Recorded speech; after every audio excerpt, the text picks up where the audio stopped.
If you like satirical comedy, social commentary, and the Satirical art style of animation, man, do I got a show for you. The success of Skullmug started near the end of 2024 with Man Simulator. Over time, he would create more of these simulator videos, which gained massive popularity. In about a year and some change, Skullmug had 300,000 followers on Instagram and TikTok, with a YouTube channel that, due to the nature of his sensitive content, got deleted from YouTube multiple times. He now has a YouTube channel with over 100,000 subscribers. With his attention now on him, he decided to start a new animated show called Simulator, the first-person show.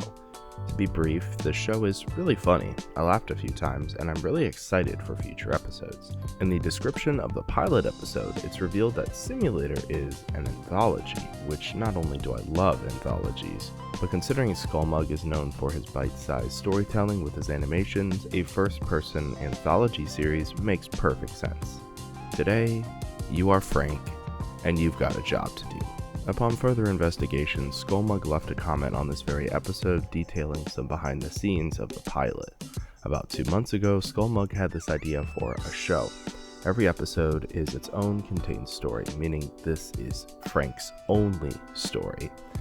There are a lot of if statements regarding if there will be more episodes, and I really hope there will be, although as stated, he might need help for future episodes since this pilot, besides some voice work and music, was all created by him. While the pilot is only 8 minutes, it's very dense since there is a lot that happens. It's like video game cutscenes mixed with first-person gameplay. The energy of the show, is very Postal 2 meets Smiling Friends. It's surreal as a mixed media series with 2D and 3D elements using real hands as opposed to earlier renditions where animated hands were used. I've always loved the voice filters on Skullmug's videos, and with a stacked voice cast, you've got yourself a very memorable series right here.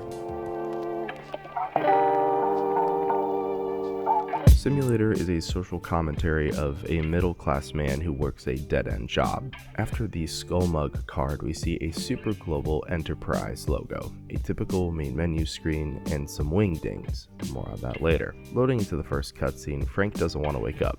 Relatable, especially at noon. Smoking as soon as he's awake, we see so many unmarked pill bottles on the bedside table. Finally getting up, Frank puts on a green shirt for work, the color that all employees wear at this grocery store, and starts heading out. This is where we get an intro to the second character, his wife. She made his favorite meal, and he said thank you. This doesn't seem like much, but considering how stereotypical it is to make a joke at the expense of wives, this little interaction was actually very wholesome and starts to show that Frank loves his wife. Leaving the house and getting in his car, he doesn't have a key, but rather has to hotwire a car. Now, this raises some questions. My initial thought was that he was attempting to steal someone's car, but as we see, he just came out of his house and went to the car in his driveway. So I don't think that's what's happening here. I think this is his car, but due to the nature of the car market, this was the only car he could afford, which he needed for work. Considering how much they pay him, revealed later, it's not surprising that this man owns a terrible car. But it doesn't matter, because it exploded after hotwiring it. So I guess it's scooter time. The houses in this scene could be set up for other episodes, since it's an anthology series, so either it'll be set up in the same town where each character has their own house and follows them, or we are going to completely change the scenery in each episode, or because it's an anthology series, maybe it's a different game every episode, as in every episode is a game made by a super global enterprise for training or maybe other purposes. We see Frank pull up to his workplace, Donatello's, on a scooter. Oh, good morning. I was just trying to... It's a grocery store filled with unique characters, such as the child who is Gen Z staring. Oh my god, my son is dead! Guess that's one for the kill count. A pink person was actually in the background when Frank first entered. The boss, who we never did get the meeting with after there was a funny door opened and shut. I wonder what he wanted to talk about. A palm reader also makes an appearance, revealing that he will die today, though we get some close calls. One girl was looking for an iPhone in a grocery store. Guess that's two. After a kick animation instead of a punch, the blood hand was some major attention to detail, as well as the items on the shelf. Jerkins Gherkins is a clever name, and the edible laundry detergent was a thing. Cubes, grapes, and chips, I think are also available here. It's hard to read the chip bag. I'm honestly very offended by how you're not taking any direction. Please try to be more present during work hours. The transition between the store and the cigarette was very well done. A pile of cigarettes on the ground literally paints this scene of despair. The other employee, who also had problems with the app, loves conspiracies, showing him multiple videos. One of them uses a terrible green screen effect around the Red Man, a commentary on not only TikTok culture but our current political landscape. Red Man states how the president is a green man, and if the president is a green man, the Pickle Rick guy is also wearing green, showing possible either support or confusion about this Red Man's video. Or maybe the Red Man thinks the Green Man is an alien. After a joke about voice-to-text being awful and a chocolate rain reference, we get this scene. Oh, you're getting a call.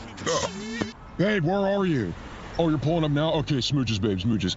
Yeah, 8 years, man. Oh wow, he's been in a relationship for 8 years? Good for him. I'm here. All right. Hey, man, it's been amazing talking to you, bro. I love you, bro. Oh no. Just to feel something. While working checkout, there's more attention to detail regarding the store. A Pepsi parody that I noticed on the fourth watch, the "Don't Go" sign designated to people exiting, a meat and quote-unquote fish section, and a "Nothing in the store is 100% free" sign. The more times I watch this pilot, the more tiny things I pick up, such as how much murder is established. A customer shoots a ghost, which has some interesting implications.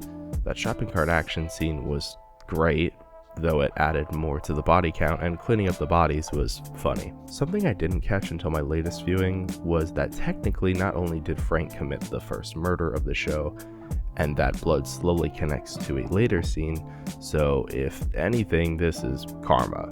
He literally killed someone earlier and had no reaction, but once it's out in the open, he plays it up with overused sound effects in the background like the obvious murderer of a mystery show. Turns out he has been dead for hours. The eyes are actually on the glasses, not on the face. Maybe this guy killed himself in his office, but more likely, as alluded to for comedic effect, it was probably due to obesity. After a long day of work, we return back to the house, grabbing a beer from the fridge and reclining back. He pulls out the comedically large remote, which I never noticed until the third watch for some reason. I appreciated the Xbox 720 commercial, a console we should have actually gotten. More importantly, I absolutely love that another project was included in this because, well, I'm in it.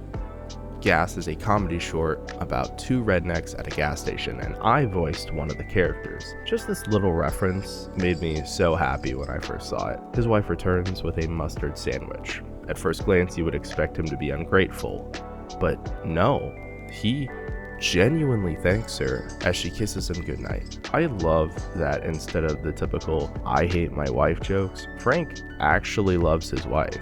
Yes, you could argue that she might be a trad wife since all we've seen her do is cook, but they seem like a good pair. It's just the wholesome vibes I'm detecting. She seems to be one of the rays of sunshine in his otherwise bleak life. As I stated earlier, stacked voice cast. If you look at the credits, I was actually kind of impressed.